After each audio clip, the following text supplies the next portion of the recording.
Hello అండి. అని 80 రోజుల్లో మనకి ఆంధ్రప్రదేశ్లో ఎలక్షన్స్ రాబోతున్నాయి కదా, ఏ పార్టీ అధికారంలో వచ్చే అవకాశాలు ఉన్నాయి? అందరూ ధీమా వ్యక్తం చేస్తున్నారు. ఏ వరకు ప్రజలు వాళ్ళని ప్రలోభితం చేస్తూ ఉన్నారు. మీకైతే ఎవరు రావాలని? నాకైతే మళ్ళీ వైఎస్ గారే రావాలనిపిస్తుంది, జగన్ గారు. కానీ సంక్షేమ పథకాలు తప్ప జాబ్స్ అలాంటివి లేవంటున్నారు కదా. ఎందుకు లేవండి, ఉన్నాయి కదా. అలాగే చంద్రబాబు నాయుడు గారికి జగన్ గారికి ఇద్దరి మధ్య తేడా ఏంటంటారండి? ఆయన రాజకీయంలో చాలా రోజుల నుంచి ఉన్నాడు కదా జగన్ మన సిబిఎన్ గారు.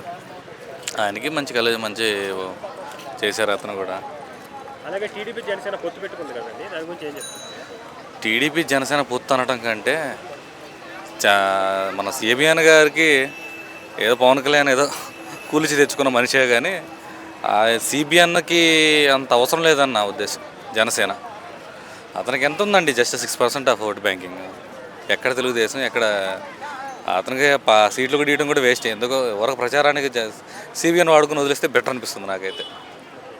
అలాగే 2014లో సిబిఎన్ గారు హామీలు ఇచ్చారు, అలాగే 2019లో జగన్ గారు హామీలు ఇచ్చారు కదా, ఎవరు బాగా నెరవేర్చారంటే? నేను ఒక పార్టీని విమర్శించదలుచుకోలేదు. నేను ఒక పార్టీకి ఇష్టపడుతున్నాను, ఆ పార్టీ గురించే మాట్లాడుతాను. ఈసారి ఎన్ని సీట్లు వస్తాయండి జగన్ గారికి? జగన్ గారు మ్యాజిక్ ఫిగర్ దాటేస్తాడని నా ఉద్దేశం. సో మళ్ళీ జగనే సీఎంగా చూడాలనుకుంటున్నాను. అవును, థ్యాంక్ యూ అండి. హాయ్ అన్న. సో ఇప్పుడు మనకు ఆంధ్రప్రదేశ్లో ఎలక్షన్స్ రాబోతున్నాయి కదా, ఏ పార్టీ అధికారంలో వచ్చే అవకాశం ఉంది? వైసీపీ వస్తున్నా జగన్కి. ఎందువల్లండి? ఎందువల్ల అంటే ప్రస్తుతానికి అయితే సంక్షేమ పథకాలు అయితేనేమి అన్ని టైంకి అందిస్తున్నారు కాబట్టి. కానీ డెవలప్మెంట్ ఏం లేదంటున్నారు కదా. డెవలప్మెంట్ అంటే రావడమే కొత్తగా అయింది కదా, అది కొంచెం టైం పడుతుంది. కానీ అలాగే ఉద్యోగ అవకాశాలు కూడా ఎక్కువ లేవు, రోడ్ల వ్యవస్థ కూడా దారుణంగా ఉన్నాయి ఆంధ్రప్రదేశ్లో అంటున్నారు. రోడ్ల వ్యవస్థ అంటే అంతకుముందు కూడా అలాగే ఉంది, అది ఇప్పుడిప్పుడే స్టేట్ అనేది డెవలప్మెంట్ అవుతుంది. ఇంకా రాబోయే టైంలో ఇంకొక 5 years అయితే కొంచెం చేంజ్ అనేది జరుగుతుంది.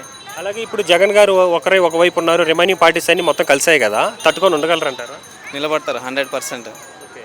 అలాగే 2019లో 150 సీట్లు వచ్చాయి కదా వైసీపీకి, ఈసారి ఎన్ని సీట్లు వస్తాయి అనుకుంటున్నారు? ఈసారి మేబీ ఒక 120 నుంచి 130 మధ్యలో సీట్లు కొంచెం తగ్గొచ్చు అంటారు. కొంచెం తగ్గొచ్చు. అది కూడా ఎందుకంటే లాస్ట్ టైము 2019లో అందరూ విడివిడిగా పోటీ చేసినారు కదా, చంద్రబాబు నాయుడు అయితేనే, పవన్ కళ్యాణ్, బీజేపీ. సో ఇప్పుడు ఏంటంటే ముగ్గురు అలయన్స్ మీద సీట్లు అయితే పెరగచ్చు, కానీ సీఎం అయితే మటుకు జగన్కి ఛాన్సెస్ ఎక్కువ ఉన్నాయి. అలాగే ఇప్పుడు జగన్ గారు పరిపాలన చూస్తున్నారు, ఇంతకుముందు సిబిఎన్ గారు పరిపాలన చూశారు కదా, ఇద్దరి మధ్య తేడా ఏంటంటారు?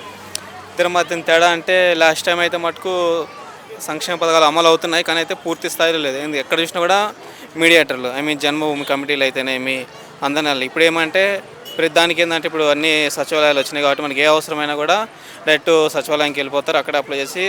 ఇంకోటి సంక్షేమ పథకాల అమౌంట్ అయితే డైరెక్ట్ కూడా ఎవరైతే లబ్ధిదారులో వాళ్ళ అకౌంట్గా వచ్చేస్తాయి. ఎలాంటి మధ్యవర్తులు ఎవరూ లేరు, ఎవరి దగ్గరికి వెళ్ళాల్సిన అవసరం కూడా లేదు. అన్ని అర్హతలు ఉండి అప్లై చేసుకుంటే డైరెక్ట్ ఏంటంటే లబ్ధిదారులకే వచ్చేస్తున్నాయి అవి. సో 1 ఓవర్లో మళ్ళీ ఆంధ్రప్రదేశ్కి నెక్స్ట్ సీఎం ఎవరంటారు? జగనే వస్తారు, సీట్లు తగ్గినా కూడా జగనే సీఎం అవుతారు. Okay sir. హలో అంటే ఇప్పుడు మనకు ఆంధ్రప్రదేశ్లో ఇంకొక 80 రోజులు ఎలక్షన్స్ రాబోతున్నాయి కదా, ఏ పార్టీ అధికారంలో వచ్చే అవకాశాలు ఉన్నాయి? ఎక్కువ 100% వైసీపీ వస్తుంది అనుకుంటున్నాం. ఎందువల్లండి? ఎందువలనంటే చేసే పథకాలను బట్టి ప్రజలు యొక్క గుర్తింపు పొందిన పార్టీగా వైఎస్ఆర్సీపీ వెలుగులో ఉంది.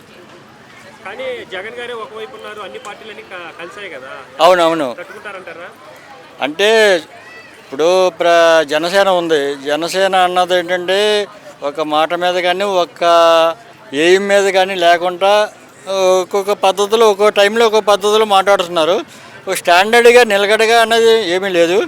అలాగే ఇప్పుడు తెలుగుదేశం పార్టీ ఉంది, ఇప్పుడు వరకు 14 సంవత్సరాలు పరిపాలన చేసింది. రైతులకు కానీ, మహిళా మండలకు కానీ, లేదంటే డ్వాక్రా వాళ్ళకి కానీ అందరికి కూడా ఏంటంటే చేస్తానన్న పథకాలు ఏది కూడా సంపూర్తిగా చేయలేదు. ఏది కూడా అంటే సగంలోనే అన్నీ కూడా ముగింపు చేయడం జరిగిందన్నమాట.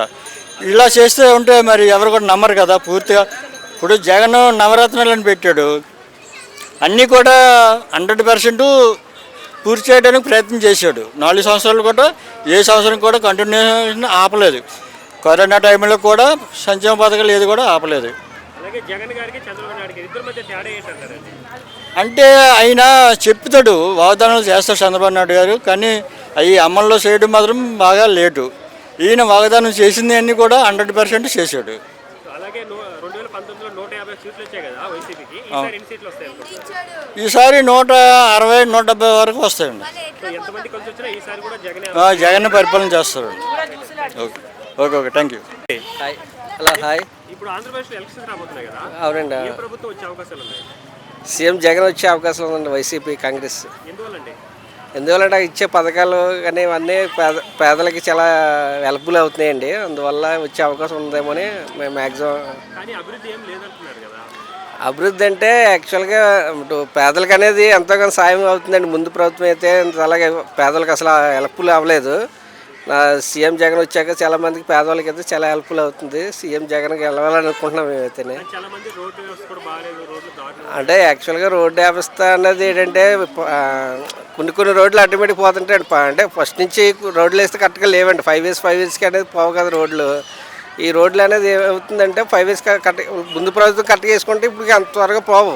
అలా ఇవ్వడం వల్ల ఈ రోడ్లు త్వరగా పోవడం, మళ్ళీ ఇప్పుడు అన్నీ 1 by 1 వేసుకోవడం కొంచెం టైం పడుతుంది. రోడ్లు కూడా మ్యాక్సిమం చాలా వరకు వేసారండి. అలాగే ఇప్పుడు జగన్ గారు ఒకవైపు అయిపోయారు, రిమైనింగ్ పార్టీస్ ఒకవైపు అయిపోయాయి కదా. అవునండి. లేదండి, ఎంతమంది ఒకటైనా సీఎం జగన్ తట్టుకోవడం కష్టమేనండి, ఎదుర్కోవడం కష్టం. అలాగే 2019లో 151 సీట్లు వచ్చాయి కదా వైసీపీ. అవునండి, అవును. టీడీపీకి 23 సీట్లు వచ్చాయి. ఈసారి ఎలా రాబోతున్నాయి? అంటే 151 రాకపోవచ్చు అండి జగన్కి. ఎందుకంటే కొంచెం పోటీ అయితే ఉందండి. అంటే పవన్ కళ్యాణ్ ఇద్దరు కలిసారు కాబట్టి పోటీ అయితే ఉంటుంది. కాకపోతే 120, 110 అన్నా వస్తాయండి మ్యాక్సిమం. అంటే అలాగే కాంగ్రెస్లో జాయిన్ అయిన షర్మిల చెల్లెలు అన్నపైన కాంగ్రెస్ చేస్తుంది కదా.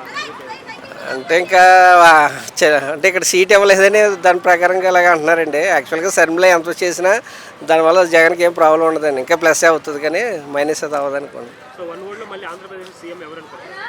సీఎం జగన్ అండి.